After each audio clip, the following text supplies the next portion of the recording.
નમસ્કાર, આપ જોઈ રહ્યા છો સ્પાર્ક ટુડે ન્યૂઝ। પંચમહાલ જિલ્લા ઘોગંબાના ધનેશ્વર ગામમાં જૈન મંદિરની મૂર્તિઓને અજાણ્યા ઇસમોએ ખંડિત કરતા જૈન સમાજમાં ભારે રોષ ફેલાયો છે। ધનેશ્વર ગામની વિજય ઇન્દ્રજગત વિદ્યાલયના પટાંગણમાં આવેલ જૈન મંદિરની બહારની તેમજ અંદરની મૂર્તિઓ અજાણ્યા ઇસમોએ ખંડિત કરી છે। શાળાના પટાંગણમાં આવેલ જૈન મંદિરના દરવાજા તોડી કુલ 3 મૂર્તિઓને અજાણ્યા ઇસમોએ ખંડિત કરી।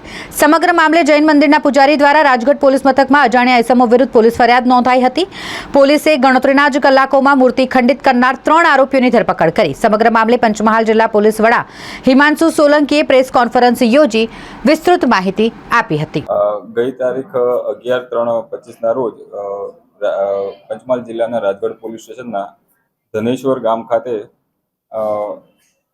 એક વિજય ઇન્દ્રજગત વિદ્યાલય કરીને એક કમ્પાઉન્ડ છે, સ્કૂલનું કમ્પાઉન્ડ છે, જેમાં એક જૈન દેરાસર આવેલું છે।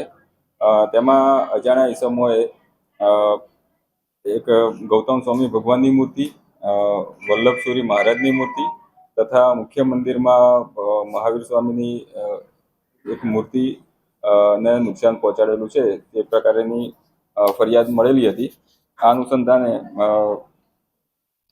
પોલીસ દ્વારા રાજગઢ પોલીસ દ્વારા BNS 299/324 મુજબની ફરિયાદ દાખલ કરવામાં આવેલી હતી। લોકલ પોલીસ તથા LCB ની ટીમ દ્વારા આ અંગે સઘન પૂછપરછ કરવામાં આવેલી, વિવિધ ટેકનિકલ એનાલિસિસ કરવામાં આવેલું તથા જે વિડીયો ફૂટેજીસ મળેલા હતા તેનું પણ એનાલિસિસ કરવામાં આવેલું અને આ અનુસંધાને પોલીસે 3 આરોપીઓ ની જે શંકાસ્પદ હતા તેમની સઘન પૂછપરછ કરતા આ જે 3 આરોપી છે તેમણે આ ગુનો કરેલો હોવાનું આ તપાસ દરમિયાન માલુમ પડેલું છે।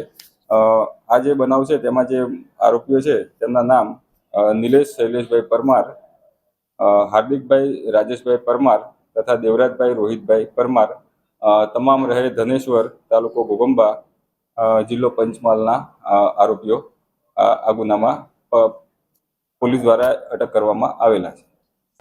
પ્રાથમિક રીતે જોઈએ તો આ જે આરોપીઓ છે આ ગામના જ છે અને આ આરોપીઓ તથા બીજા જે ગામના છોકરાઓ છે ત્યાં આગળ એક મેદાન છે અને મોટાભાગે એ મેદાનની અંદર ફૂટબોલ અને ક્રિકેટ રમતા હોય છે, ત્યાં મસ્તી પણ આ લોકો કરતા હોય છે।